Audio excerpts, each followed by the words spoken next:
On a repris jeudi 2 janvier.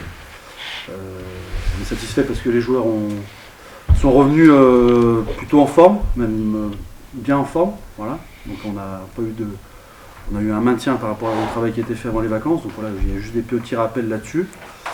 Et après, par rapport à l'équipe de Tarbes, voilà, le match de reprise, c'est toujours des matchs qui peuvent être un peu pièges. Donc on prend bien au sérieux parce qu'on sait aussi qu'au match aller, on avait été un peu en difficulté là-bas.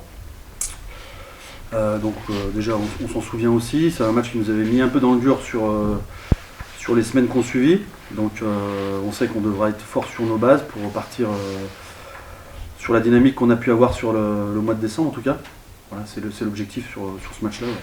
On sait qu'on est à la fois pas très loin, mais on est aussi pas très loin du peloton, de la fin de classement. Donc voilà, il y a tous les points vont être importants, tous les matchs vont être difficiles. On sait que c'est un championnat sur lequel on est quasi sûr que ça va jouer sur quelques points. Et ces quelques points, ils se rejoueront peut-être au mois d'avril lors du dernier match contre Albi. Ça, c'est quelque chose qui peut arriver. Donc on se prépare à ça. On sait qu'il ne faudra pas laisser des points en route comme on l'a fait sur la première partie de saison.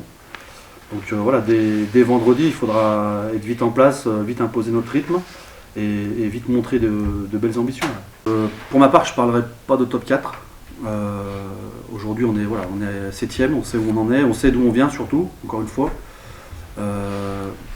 Sur les dernières sorties, le groupe a montré, tous les joueurs ont montré qu'on avait les capacités de battre toutes les équipes dans la poule, mais on est aussi capable, comme on l'a fait à Tarbes, de passer à travers.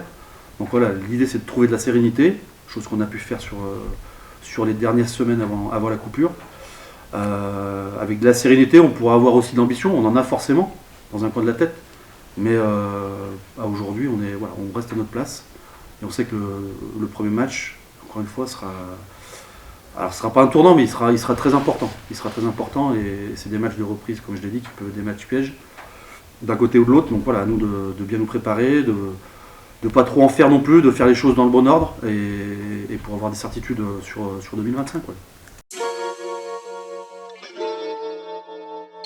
Non, c'est une grosse adaptation pour moi parce que c'est mon première fois que j'ai joué à 12, mais j'aime beaucoup les rôles avec les 10 aussi.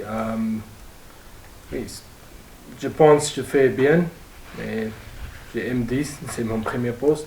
Mais pour l'équipe, je pense que je fais un important rôle les 10 et 12. J'aime, c'est good. Les 12, ils ne bossent pas beaucoup. Les 10, ils bossent, c'est sûr. Mais les 12, je pense, ils voient plus parce qu'il est pas, he's not close to the ruck all the time, and I think he's got more space to see. Et c'est bonne connexion avec les 10 et les 3 quarts extérieurement. So, pour moi, c'est pas un gros 12, c'est pas boum boum boum. So, je veux passer et get the ball to the outside back. So I think it's a good link with the 10 to get it outside. I think that's what I did well when I played 12. I think I've been here a year and a half. I made good friends. Starting to settle down now in Borg, which is good. And yeah, that's why I've said since I've gotten here, when I finish my career in Borg, if it's 2 years, it's 2 years. If it's 5 years, if I've been graced with that, if my body holds up, it'll be great. But so far, I'm happy. Yeah, I can't see myself going anywhere else. So, yeah.